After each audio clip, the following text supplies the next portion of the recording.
theological school ó fẹ́ ìjọ bẹ́ẹ̀ ó dàbí pò náà ni ẹ jọ̀ọ́ èmi ẹ má jẹ́ ká máa sáré máa sọ pé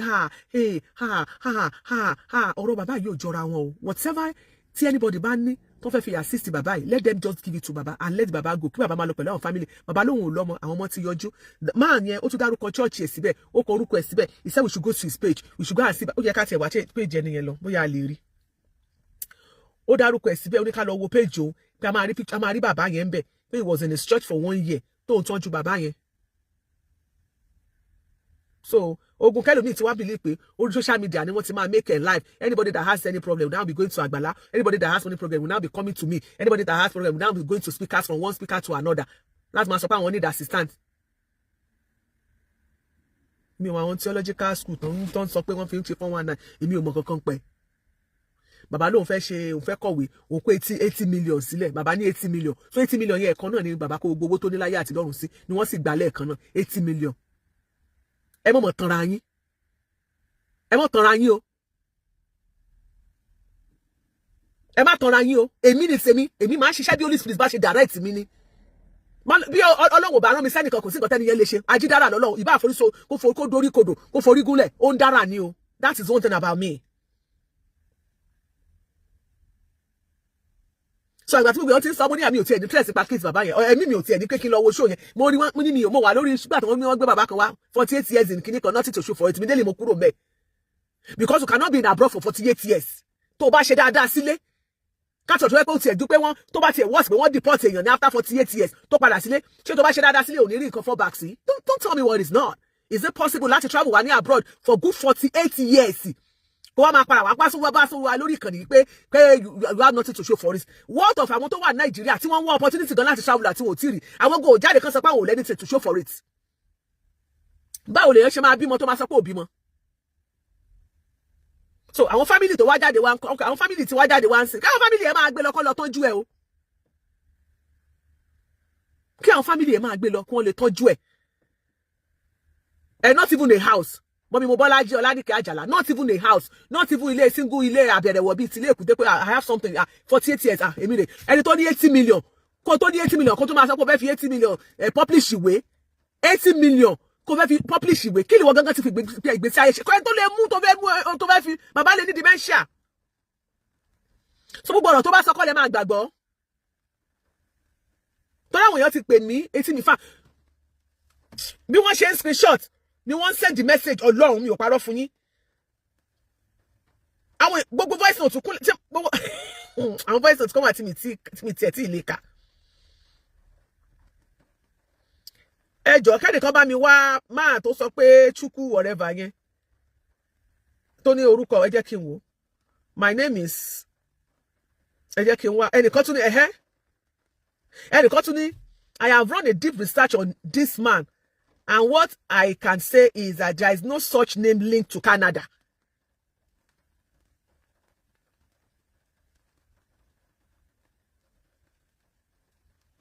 There is no such name linked to Canada. Humphrey Ifeanyichukwu Onua ẹ jẹ́ ká wá Humphrey ẹ jẹ́ kí n kọ orúkọ yẹn jáde kẹ́ ẹ bá mi wá bóyá orúkọ tó wà lórí page elele ẹni tó sọ pé òun mọ bàbá yẹn ti wá sí church òun rí àwọn èèyàn comment síbẹ̀ o so èmi ò fẹ́ ní ti torí mo fẹ́ lọ sùn mo ṣẹ̀dé láti ibi iṣẹ́ ni so àwọn èèyàn dẹ̀ pè mí mi ò wá mọ oye calls mo fẹ́ ẹ má bínú wọ̀nyí tẹ́ ti ń pè mí o àwọn messages sì wà kì í ṣe pé bóyá mo ignore yín o but this is just getting too much. Ìyálájé ẹ wo kinní kan ẹ jẹ́ ká wà very careful Ìyálájé mo ní kí ló dé Ifeanyichukwu ẹ jẹ́ ká wo Ifeanyichukwu o òjò máa ń rọ̀ àti one spring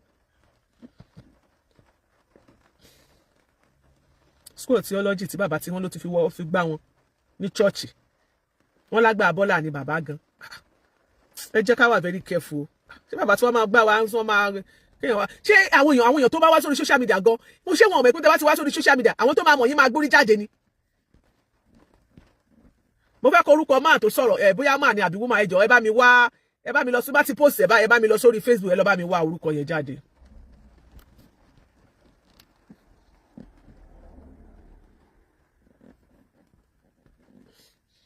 Ooooooo. Yes. Ọkùnrin ni. Ó yá, ẹ lọ ẹ bá mi wá orúkọ yẹn jáde.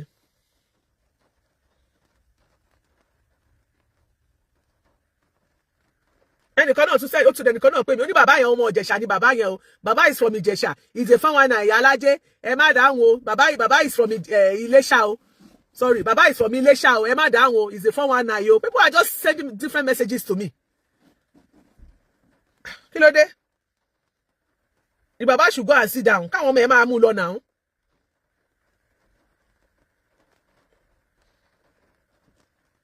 Táwọn bá máa dáwó fún yàn ẹ jẹ́ ká mọ̀ àwọn tá fẹ́ dáwó fún pé àwọn tó really need help. Àwọn tó bá need help èèyàn lèèyàn máa ń dáwó fún.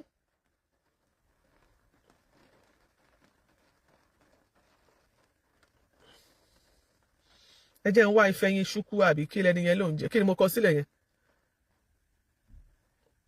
Ìfẹ́yìn ṣúkú ẹ bá ṣé mo ti pín ní ẹ̀ ó dẹ̀ pé mo pín ní àbí. Ṣé mo pín ní orúkọ yẹn tí bá pín ní ẹ bá mi press like torí mi go rí. Okay ó yẹ kí n pín ní náà mo pín ní. Okay offering ẹni tẹ́ bá ti rí ẹ jẹ́ kí n mọ̀ o. Ìfẹ́yìn ṣúkú. Orúkọ Yíbò ni. Bàbá tún lọ ṣọ́ọ̀ṣì Yíbò yóò tún gbá Yíbò Ọlọ́run dáríjì mi. Bàbá ti ní dementia ẹ má ti jà conclude. Wọ́n láì.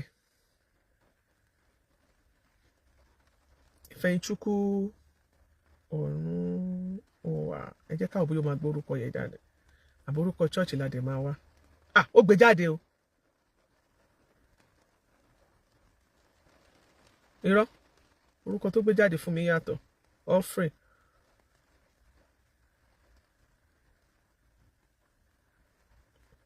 Àwọn àmọ́ bóyá gbogbo orúkọ okay.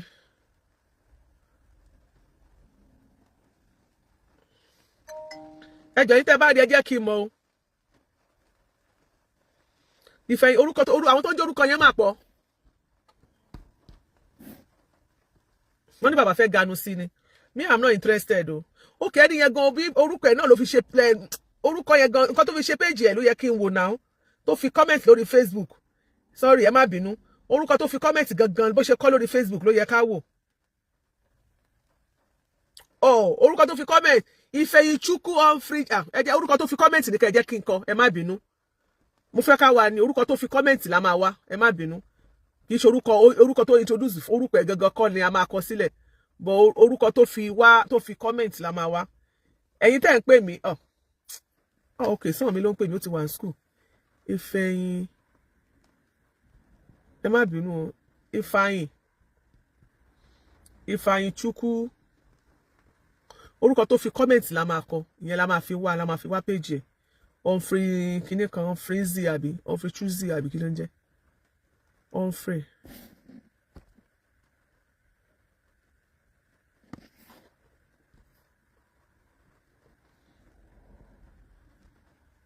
On free cheesy orúkọ tó fi comment ní kẹ́ bá mi wá eléyìí la máa on free eléyìí ló fi comment so definitely orúkọ èyí tẹ́lẹ̀ tá máa wá lélẹ̀. Mo fẹ́ wò bóyá máa rí bàbá yẹn lórí page ẹ̀ ni o.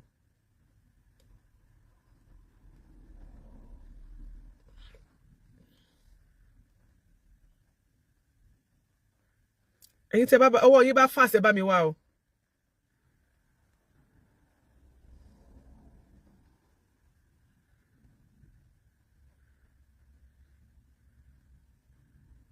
Tẹ́ bá ti rí ẹ jẹ́ kí n mọ̀ please.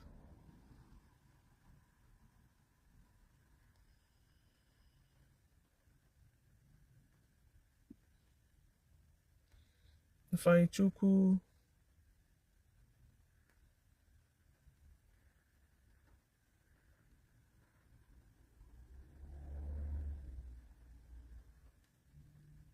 Office cheesy àbí nǹkan. Yes olójà ká máa ṣe publicly báyìí èmi má ti ṣe mo máa yọwọ́ mi kò sí kan tó kàn mí mi kú báyìí mi share tẹ́lẹ̀tẹ́lẹ̀ mi ò dá sí so whatever. But people are saying a lot. So I gotta ignore. We have to make good use of it. Because we are not always perfect. Ọlọ́run nìkan ló perfect. So we have to be very careful. That is it.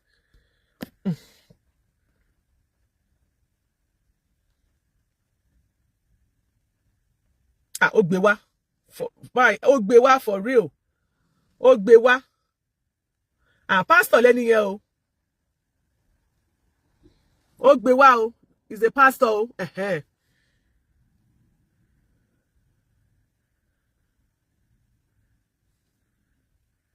Ẹ jẹ́ on bóyá phone number wà ńbẹ̀ tí mo lè pè gan lórí page.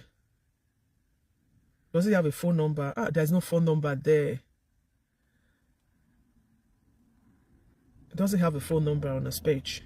I would have called him straight. You don't know me. Ejawa Baba 1 year ago. Shama wa Baba 1 year ago ni. Please, can someone just search for the Baba on his page? He said the Baba.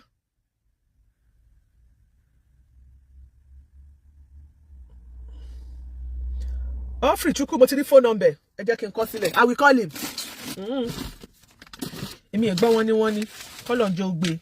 I've seen one phone number, hotline. +234 81 36 36 134 335. Ṣé kò gùn jù báyìí? 8136 13335. Another one, hotline. 07026 79 5020. Emmanuel Jessica. Oh, you've said it. God bless you, ma. I'm happy. You will tell us about Baba. You know, can you hear me? Investigation continues. Yeah.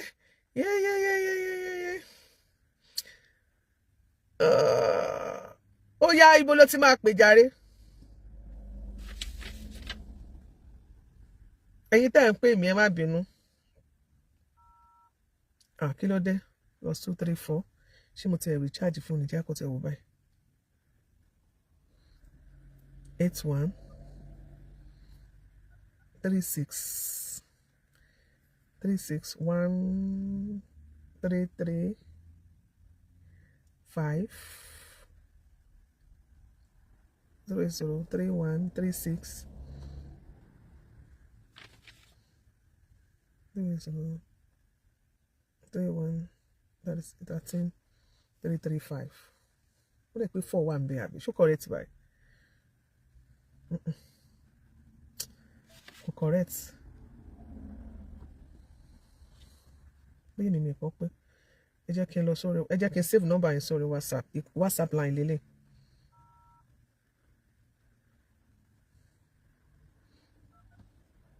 Three 4 70 26 79 5020. Ẹ jẹ́ ká save rẹ̀ náà. Ẹ jẹ́ fi pastor Facebook sí. Ká lè ká ti wá jáde náà. Káwọ̀ bóyá ó máa gbé. Okay, go back to WhatsApp.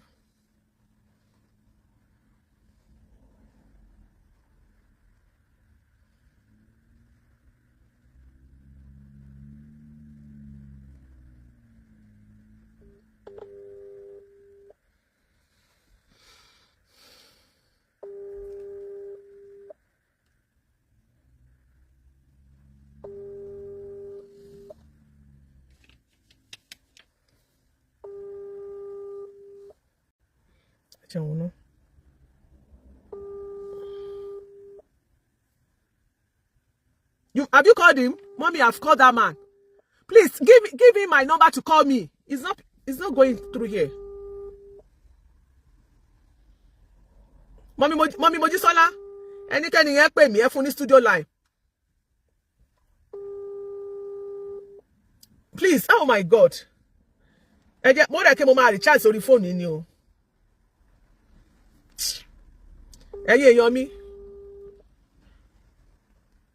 The WhatsApp line is not going through. Ẹ jẹ́ kí n save another one. Ó rẹ̀ pé mi ò lo credit, ó rẹ̀ pé mi ti recharge sórí phone ilé. Oh my God. Okay. Please tell him to call me. Give him the studio line. Send. Okay, let me send you. Thank you. Ẹni kó pè mí sórí WhatsApp. +1 317 429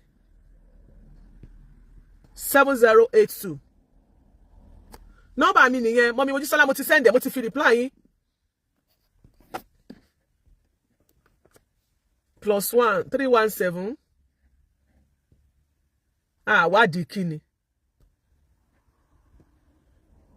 317 429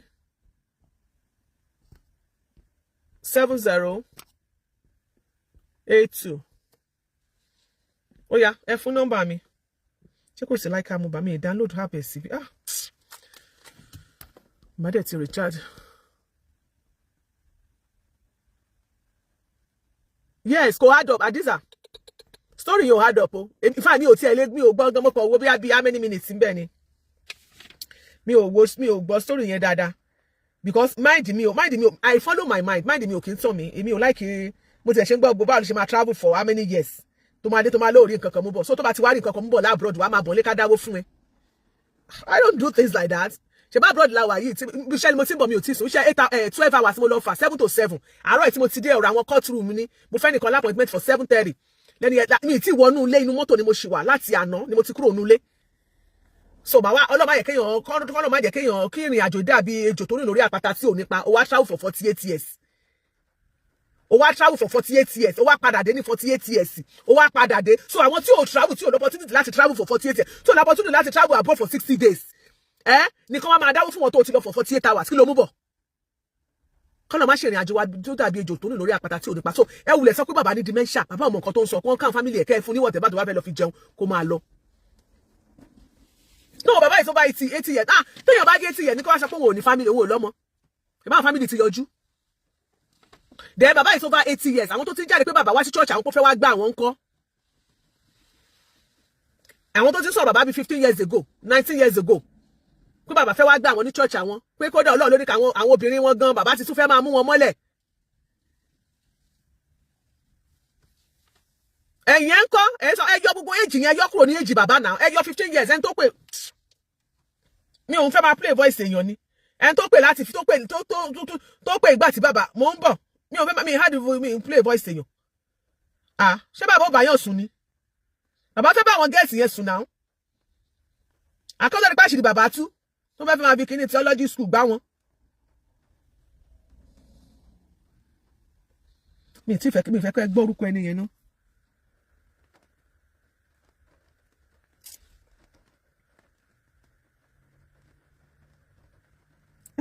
Kí mi lè tú kíní send ni.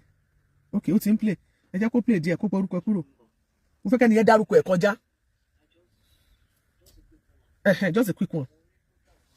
Agbala Gabriel ń ṣe tó ṣó bàbá kan tó pèrè ní Professor Dia. Nígbà tí mo kọ́kọ́ rí bàbá yẹn, picture yẹn kọ́kọ́ come across sí mi pé ojú ìlú familiar.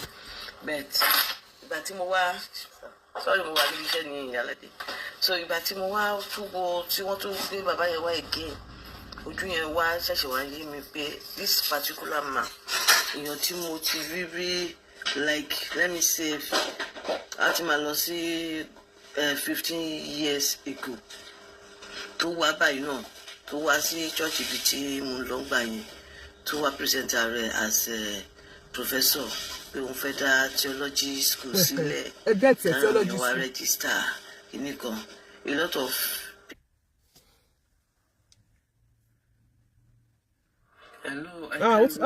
ó tún stop nítorí àmọ́ kó máa ká lórí kinní ló wà ní ẹjẹjọ́ sún síwájú. Ó yẹ ká mo bá lè gbé sórí orí WhatsApp ni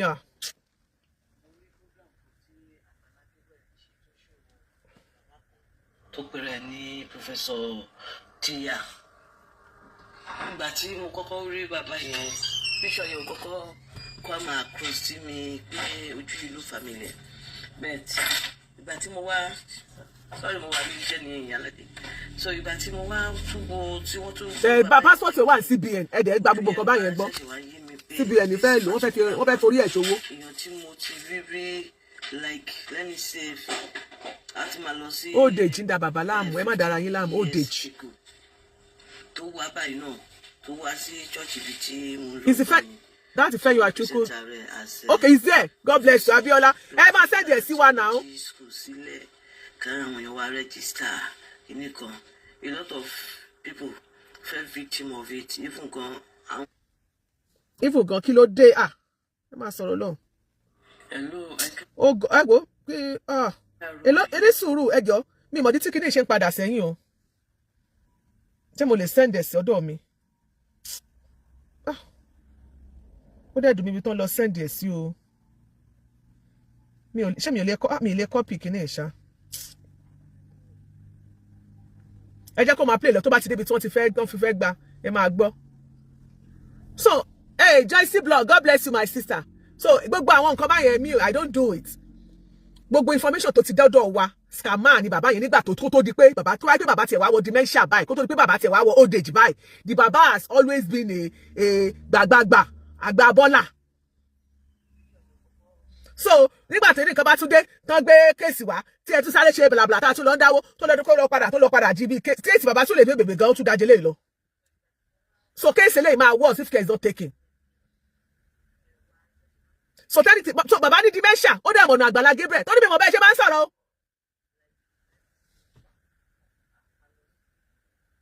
Bàbá ní àgbà ń da bàbá láàmú, ṣùgbọ́n bàbá lè lọ sí old age. Old age yẹn dẹ̀ ti bàbá lọ sọ́dọ̀ Àgbàlá Gabriel.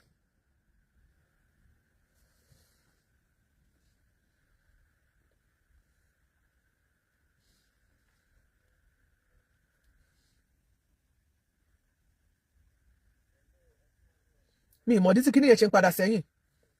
Òtórí yẹn fọ́ ní gan. Bí bàbá ṣe wá síbẹ̀. Tí bàbá ṣe fẹ́ gbé àwọn obìnrin gan fúnra ara wọn. Àwọn obìnrin bàbá tún fẹ́ máa lá àwọn obìnrin nínú church. So ẹ má old age yẹn fọ́mátì yẹn gbẹ́. But thank God páwọn family ẹ̀ tẹ̀ ti yọjú. Wọ́n ní Àjàyí Olúwatósìn, wọ́n ní I confirm you by the vision. Bóun ti ní ṣe jẹ́ tẹ́ fi vision wò.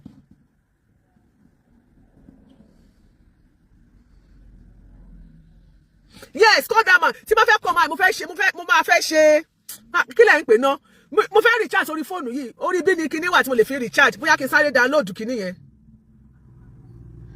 Ṣé kí n download app yẹn abẹ́ máa bá mi recharge kẹ́nìkan bá ẹ wò ẹni tó bá wà US lè bá mi recharge. Mo ń bọ̀ ẹ jẹ́ kí n download ẹ̀ Play Store mo ráyè. Ṣé Play Store ní mi ìdẹ̀ tí download ẹ̀ orí fóònù yìí mo download Play Store sí. Mo download Haaa mobile sí. Ẹ jẹ́ kí n lọ mo ráyè. Akọ̀ wa máa béèrè question lóríṣiríṣi lọ́wọ́ mi ni o. Haaa mobile app. Ṣé ẹ tó bá lè bá mi download sórí kíní studio line now. Ṣé kí n pa kí n sáré recharge ká tún wá continue padà. Ṣé kí n pa? Ẹ jẹ́ ó ti má lè sáré lè ṣe.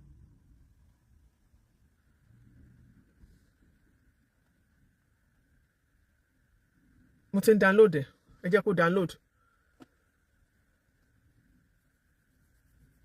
Onílé owó Olúwa ṣeun ṣé ká wọlé padà ṣé kí n sáré pa ẹ jẹ́ káwọ́ tó bá máa wọlé mo fẹ́ ẹ jẹ́ sáré recharge sí mo ṣe mọ̀ láti bí iṣẹ́ ni mi mọ̀ pé kiri gan ti pé mi ilé bá ti recharge tẹ́lẹ̀.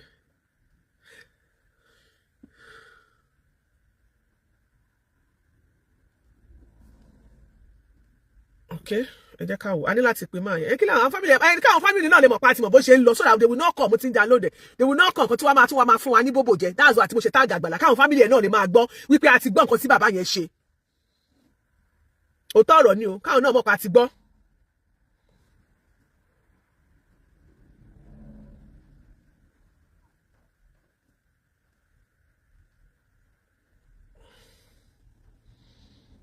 ẹ jẹ́ kí n lo phone number tó wà níbẹ̀ tó bá send him okay ẹ jẹ́ káwọn náà 31774 irú rubbish wo nìyẹn.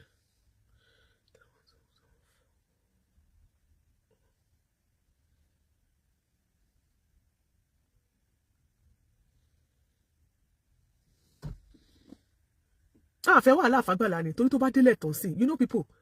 You know our people on social media, you know what people will be saying. 1 year, she investigation dada. Later, you know, she investigation dada. Èmi dẹ̀ mi ò ní interest with case bàbá yẹn láti lẹ̀. Mi ní case, mi ní interest sí. Àwọn tí mi bá máa sọ pé kí n dá tí bá máa fún lówó àti bá máa dáwó fún. Bí ẹ̀mí mi bá ṣe rọ̀ mọ́ ni mo ṣe máa ń ṣe. I don't do things on my own. So bàbá yẹn ò tiẹ̀ jẹ́ lọ lọ́dọ̀ tèmi.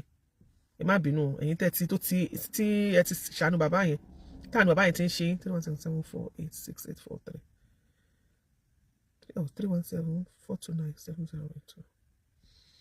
Jẹ́ kí n wò. Mo fẹ́ gba code lórí fóònù yìí. Ó yẹ kó pop. Ẹ̀yin tèmi. Mo ń bọ̀ o. Mo fẹ́ gba code.